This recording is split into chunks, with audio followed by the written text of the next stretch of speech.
जय माता की। मैं हूं भास्कर और आप देख रहे हैं भारत की बात। आज नवरात्रि का 8वां दिन है। आज के दिन हम मां महागौरी की पूजा और अर्चना करते हैं। पुराणों में इनकी महिमा का प्रचुर आख्यान किया गया है। ये मनुष्य की वृत्तियों को सत्य अर्थात सत्य की तरफ प्रेरित कर असत का नाश करती हैं। हमें भक्तिभाव से सदैव इनका शरणागत बनना चाहिए। मां महागौरी का ध्यान, स्मरण, पूजन, आराधना भक्तों के लिए सर्वाधिक कल्याणकारी है। हमें सदैव इनका ध्यान करना चाहिए। इनकी कृपा से अलौकिक सिद्धियों की प्राप्ति होती है। मन को अनन्य भाव से एक निष्ठ कर मनुष्य को सदैव इनके ही पदारविंदों का ध्यान करना चाहिए। माता का श्लोक। श्वेत वृषे समारूढ़ा श्वेतांबर धरा शुचि महागौरी शुभम दद्यान महादेव प्रमोददा। उपासना मंत्र। या देवी सर्वभूतेषु मां महागौरी रूपेण संस्थिता नमस्तस्यै नमस्तस्यै नमस्तस्यै नमो नमः। प्रार्थना मंत्र। ओम देवी महागौर्ये नमः। माँ गौरी के पूजन से सभी 9 देवियाँ प्रसन्न होती हैं। जो लोग 9 दिन व्रत नहीं रख सकते वो पहले और अष्टमी के दिन अर्थात आज के दिन व्रत रख के पूरे 9 दिन के फलों को प्राप्त कर सकते हैं। आज अष्टमी के दिन कन्या पूजन करना अत्यंत श्रेष्ठ माना जाता है। कन्याएं अगर 9 हैं तो अति उत्तम है। यदि संभव नहीं है तो 2 कन्याओं के साथ भी पूजन किया जा सकता है। कुछ लोग कन्या पूजन नवमी को भी करते हैं। कन्या पूजन के लिए पूरी, हलवा, सब्जी और काले चने का प्रसाद विशेष रूप से बनाया जाता है। माता का वर्ण पूर्णतः गौर है, इसलिए इन्हें महागौरी कहा जाता है। गौरी का अर्थ है अत्यंत गौर वर्ण वाली।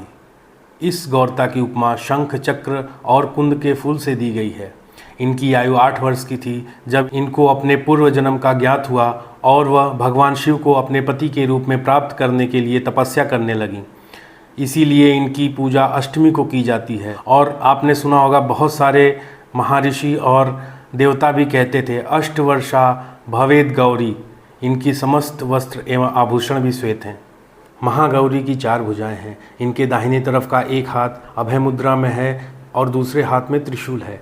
बाईं तरफ के एक हाथ में डमरू है और दूसरा हाथ वर मुद्रा में है। इनकी मुद्रा अत्यंत शांत है। यही महागौरी देवताओं की प्रार्थना पर हिमालय की श्रृंखला में शाकंभरी के नाम से प्रकट हुई थीं। इनकी सवारी वृषभ है। अष्टमी के दिन इनकी पूजा करने से सभी मनोकामनाएं पूर्ण हो जाती हैं। माता की दंत कथा। पौराणिक कथाओं के अनुसार भगवान शिव को पति के रूप में पाने के लिए देवी ने कठोर तपस्या की थी, जिससे उनका शरीर काला पड़ जाता है।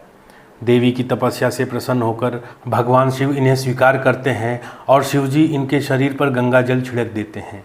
तब देवी विद्युत के समान अत्यंत कांतिमान गौरवर्ण की हो जाती हैं। इसी से इनका नाम गौरी पड़ा। महागौरी रूप में देवी करुणामयी, स्नेहमयी, शांत और मृदुल दिखती हैं। देवी के इस रूप को प्रार्थना करते हुए देव और ऋषिगण कहते हैं सर्वमंगल मांगल्ये शिवे सर्वार्थ साधिके शरण्ये त्र्यंबके गौरी नारायणी नमोस्तुते। गौरी नाम के पीछे एक अन्य कथा भी कही जाती है। जब कालरात्रि के रूप में सभी राक्षसों का वध करने के बाद भगवान शिव ने देवी कालरात्रि को काली कहकर चिढ़ाया। इस पर माता ने उत्तेजित होकर ब्रह्मा जी की कड़ी तपस्या की। ब्रह्मा जी ने देवी की तपस्या से प्रसन्न होकर दर्शन दिए और हिमालय के मानसरोवर में स्नान करने को कहा, जिससे बाद में माँ का शरीर दूध की तरह सफ़ेद हो गया। माता के इसी स्वरूप को महागौरी कहा जाता है। माँ गौरी से संबंधित एक अन्य कथा भी प्रचलित है। एक सिंह काफ़ी भूखा था। वह भोजन की तलाश में वहाँ पहुँचा जहाँ देवी उमा तपस्या कर रही थी। देवी को देखकर सिंह की भूख और बढ़ गई और वह देवी की तपस्या से उठने का इंतजार करते हुए वहीं बैठ गया। इस इंतजार में वह काफ़ी कमज़ोर हो गया। देवी जब तब से उठीं तो उन्हें सिंह की दशा देखकर उस पर बहुत दया आती है और माँ उसे अपनी सवारी बना लेती है, क्योंकि एक प्रकार से उसने भी तपस्या की थी। इसलिए माँ गौरी का वाहन वृषभ और सिंह दोनों ही हैं। अष्टमी के दिन महिलाएँ अपने सुहाग के लिए देवी माँ को लाल चुनरी भेंट करती हैं। देवी माँ की पूजा पहले के समान अर्थात जिस विधि विधान से सप्तमी तक की पूजा की गई है, अष्टमी की भी पूजा की जाती है। पूजा करते समय भक्त को गुलाबी रंग का वस्त्र पहनना चाहिए, क्योंकि गुलाबी रंग प्रेम का प्रतीक होता है।